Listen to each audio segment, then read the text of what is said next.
मेरा नाम नेहा है। मैं उत्तराखंड के एक गांव में रहती हूँ। हमारे गांव में हमारे घर के पास ही हमारी किराने की दुकान है, साथ ही हमारी खेती भी है। मेरे पिताजी खेतों में काम करते हैं और मेरी माँ दुकान पर बैठती हैं। इस तरह से मेरे माता पिता दुकान और खेती संभाल कर अपना घर चला रहे थे। लेकिन जब मैं 5वीं कक्षा में थी, तभी मेरे पिताजी का स्वर्गवास हो गया। तब मेरी माँ भी हो गई थी। अब घर में सिर्फ मैं और मेरी माँ ही रहते थे।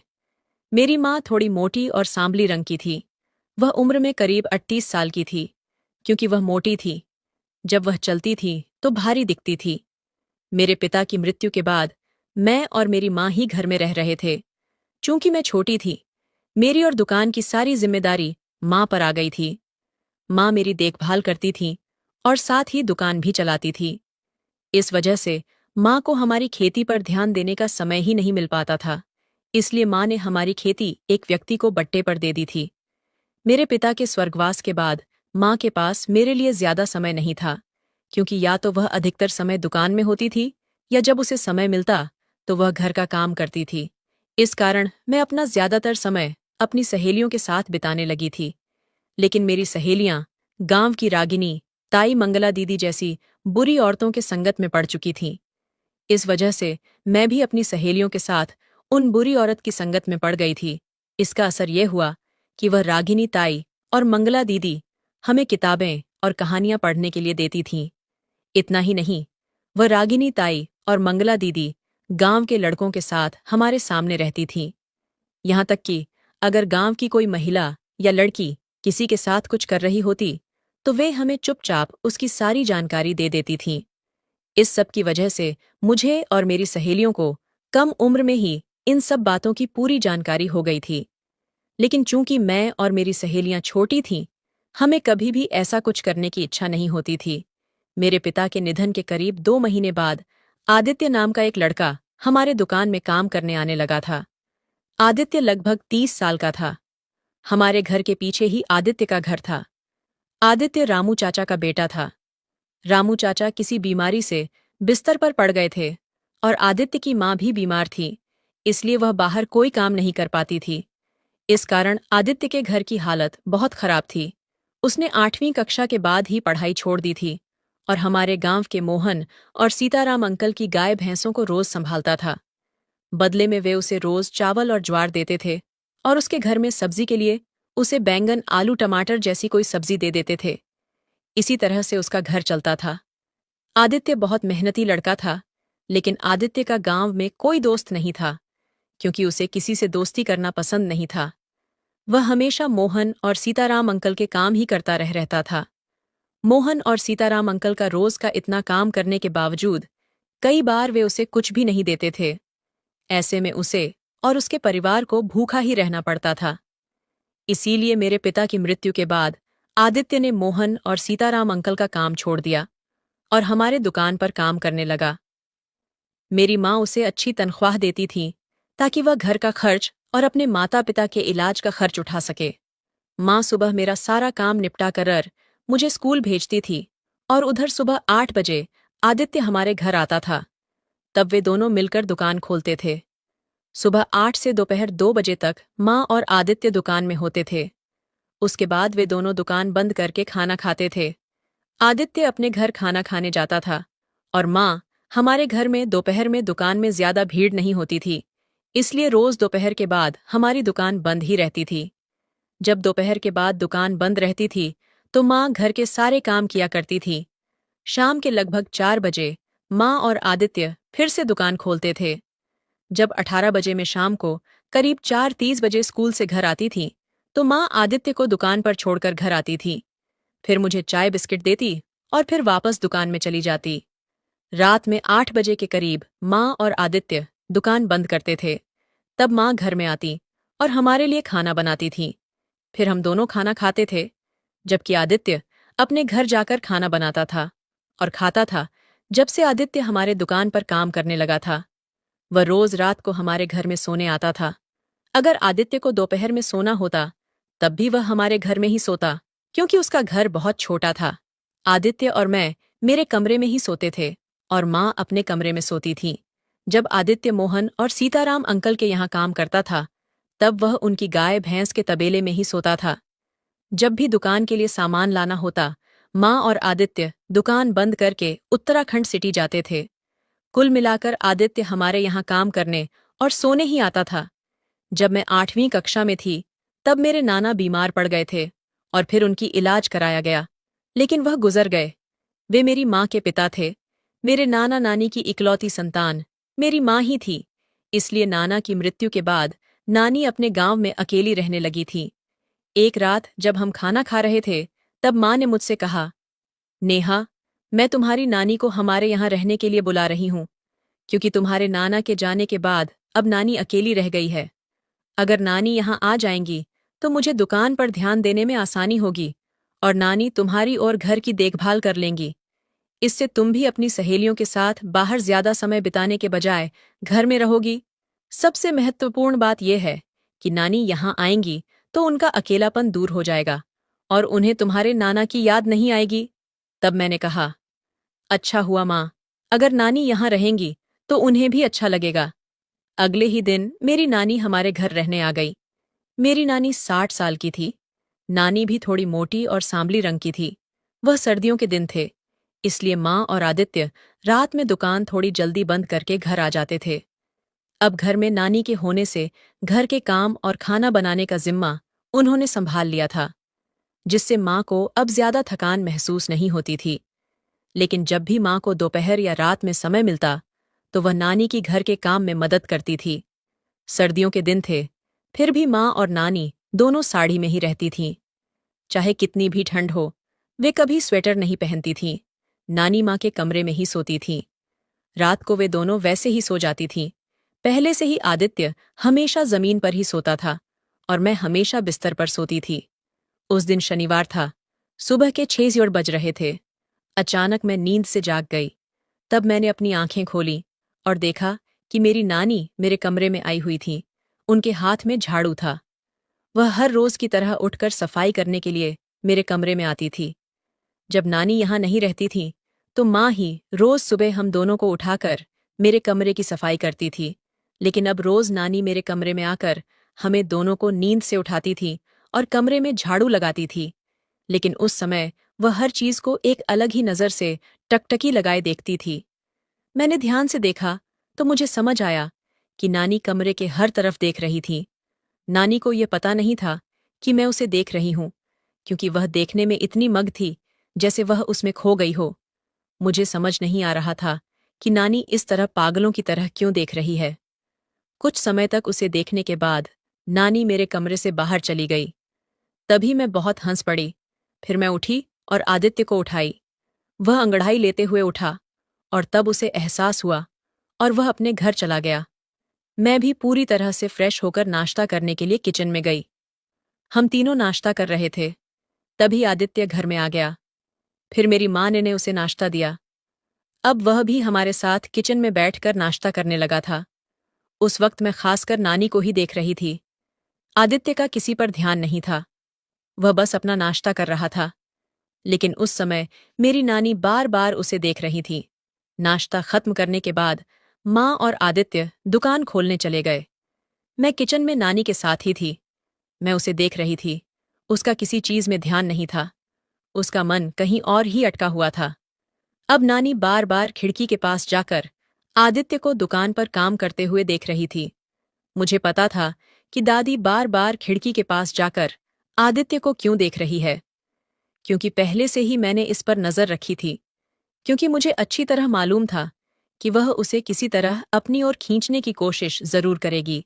दोपहर के 12 बज रहे थे जब आदित्य हमारे घर में आया और आराम करने के लिए हमारे कमरे की ओर जाने लगा। तभी नानी ने उसे रोका और वह इसके साथ कमरे में गई, लेकिन उसने कमरे का दरवाजा बंद नहीं किया। नानी ने दरवाजा खुला ही रखा था। वह कमरे में अपना काम करके भी 10 मिनट तक वहीं बैठी रही। तभी अचानक माँ ने आदित्य को दुकान से पुकारा। तब वे दोनों अचानक होश में आ गए। फिर नानी उठ खड़ी हुई और आदित्य की तरफ देखकर मुस्कुराती हुई कमरे से बाहर निकल गई। फिर आदित्य दुकान में चला गया। क्योंकि त्योहार का समय था तो दुकान पूरे दिन चलाना था। फिर लगभग 1.5 घंटे बाद जब वह दुकान से बाहर आया और पानी पीने के लिए किचन में चला गया, उस समय नानी किचन में खाना बना रही थी। मैं भी किचन में ही बैठी थी। आदित्य के किचन में आते ही नानी उसे देखने लगी और वह भी नानी को ही देख रहा था। फिर आदित्य ने दादी से पानी मांगा तो उसने तांबे का मिट्टी के लोटे में पानी भरकर उसे दिया। वह पानी पीते हुए नानी को ही देख रहा था। जब उसका पानी पीना खत्म हो गया तो नानी लौटा लेने उसके पास गई। आज दुकान में काम में मन नहीं लग रहा है, क्या लौटा लेते हुए? नानी हंसकर बोली। हाँ, आज दुकान में ध्यान नहीं लग रहा, आदित्य हंसते हुए बोला। आदित्य के इतना कहते ही नानी भी हंसने लगी। फिर आदित्य भी हंसते हंसते दुकान में चला गया। अब आदित्य थोड़ी थोड़ी देर में किसी न किसी बहाने से घर में आता जाता रहा। फिर वे दोनों एक दूसरे की ओर देखकर मुस्कुराते। रात को हमेशा की तरह माँ और आदित्य ने हमारा दुकान बंद किया। फिर आदित्य अपने घर खाना खाने चला गया और माँ घर में आ गई। जब आदित्य खाना खाकर हमारे घर आया तो नानी भी किचन से बाहर आई। फिर वे दोनों एक दूसरे को देखने लगे। उसी समय मेरी माँ अपने कमरे में सोने के लिए बिस्तर लगा रही थी। अब आदित्य नानी की तरफ देखते हुए अपने कमरे की ओर बढ़ने लगा था। तभी नानी ने उसे रोक लिया और वह उसके साथ ही कमरे में चली गई। और फिर वह उसी तरह बैठ गई जैसे सुबह वह उसके सामने बैठी थी। और जब नानी का काम हो गया तभी मेरी माँ ने अपने कमरे में बिस्तर बिछाने के बाद नानी को सोने के लिए बुलाने लगी। तभी नानी अचानक उठ खड़ी हुई और कमरे से बाहर आ गई। फिर आदित्य बाथरूम में चला गया। फिर मैं अपने कमरे में आकर बिस्तर पर लेटी और सोने का नाटक करने लगी, क्योंकि मुझे पता था कि जब मैं और मेरी माँ सो जाएंगे तब कुछ न कुछ जरूर होगा। आदित्य बाथरूम से बाहर आकर मेरे कमरे में आया और अपना बिस्तर बिछाकर लेट गया। लेकिन उसे नींद नहीं आ रही थी, वह जाग ही रहा था।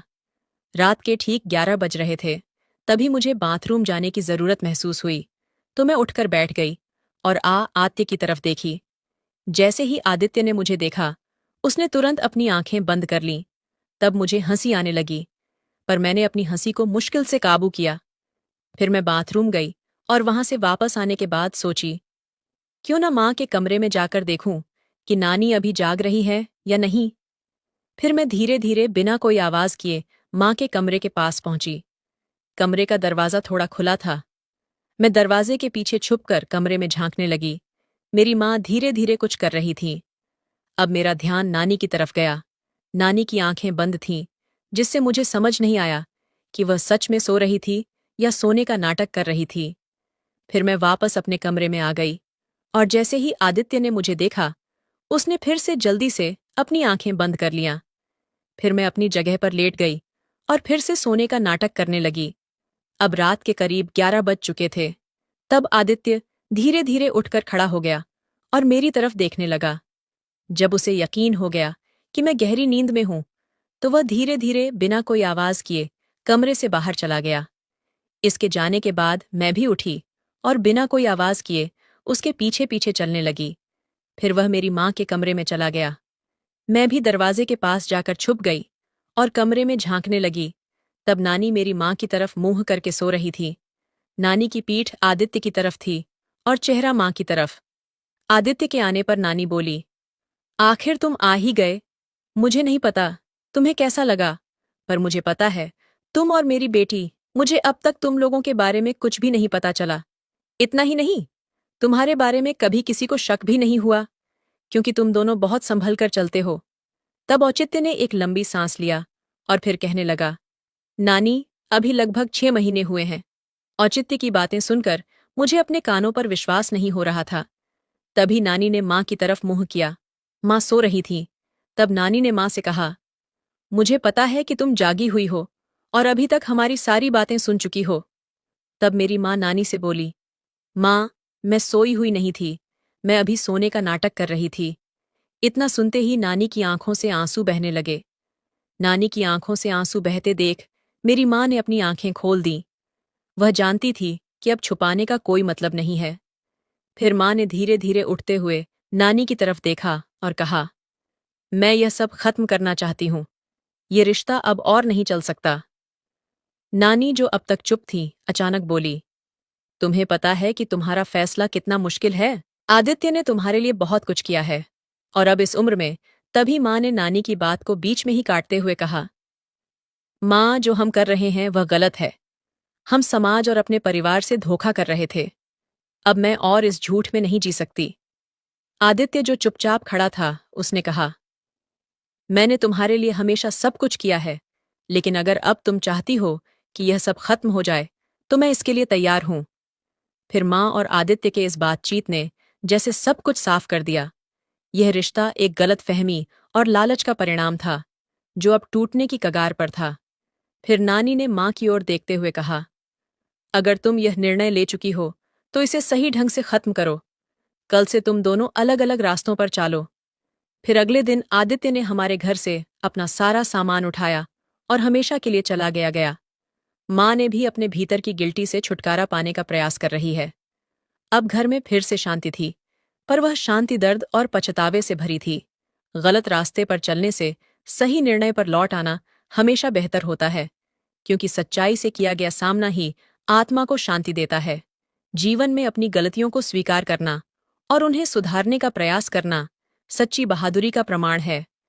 रिश्ते तभी टिकते हैं जब वे विश्वास और सच्चाई पर आधारित हों। झूठ के सहारे बनाए गए रिश्ते हमेशा टूटने के कगार पर होते हैं। हर अंत एक नई शुरुआत का संकेत है। गलत फहमियों और पछतावे से सीखकर जीवन को सही दिशा देना ही सच्चा उत्थान है। परिवार और समाज के प्रति ईमानदारी केवल कर्तव्य नहीं, बल्कि एक नैतिक आधार है, जो हमारे जीवन को स्थायित्व और अर्थ देता है। दर्द भरी शांति भी सीखने का मौका देती है, क्योंकि यह हमें हमारी गलतियों का एहसास कराती है और उन्हें सुधारने की राह दिखाती है। जो रिश्ते स्वार्थ और झूठ पर टिके होते हैं, वे देर सवेर टूट ही जाते हैं। सच्चे रिश्ते वही होते हैं जो विश्वास और समझ पर आधारित हों। जीवन में कठिन फैसले लेना आसान नहीं होता, लेकिन सही फैसले ही हमें आत्मग्लानि से मुक्त करते हैं। हर गलती हमें एक सबक देती है। अगर हम उस सबक को दिल से अपनाएं, तो हमारे जीवन में सकारात्मक बदलाव आ सकते हैं। अपने भीतर के बोझ को उतारने के लिए सच्चाई का सहारा लेना जरूरी है, क्योंकि यही रास्ता अंततः सुकून और शांति की ओर ले जाता है। जब अतीत का बोझ हटता है, तभी भविष्य की ओर बढ़ने का रास्ता खुलता है।